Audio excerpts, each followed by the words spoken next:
จำต้องสู้พอจนเป็นคนพูดดีกลางคืน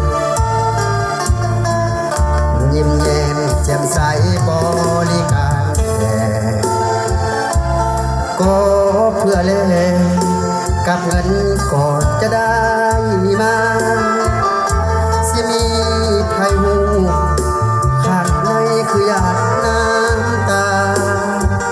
แต่จำเป็นน้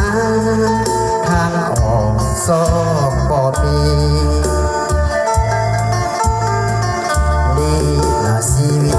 ผู้หญิงกลางคืนว่าอบคมคืน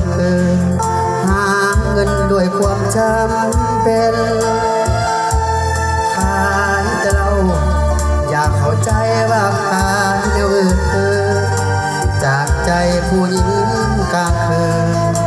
หวังว่าสังคมคงเข้าใจเอาขอโทษให้เด้อพี่น้องเด้อที่ตามมาขอให้น้องวันนี้มาสอนทางอาจารย์ใหญ่เพิ่นทางอาจารย์แกสิทธิ์แน่แล้วก็ทางอาจารย์โรงเรียนพอ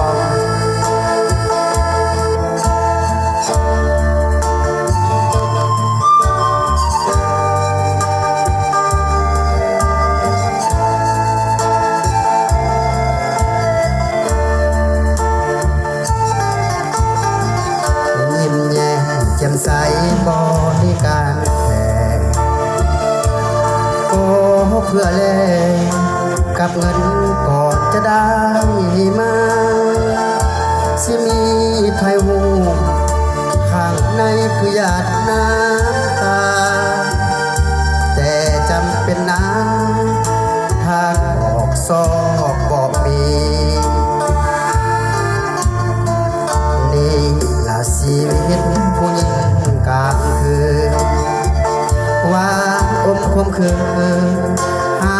เงินด้วยความจำเป็นขายแต่เรา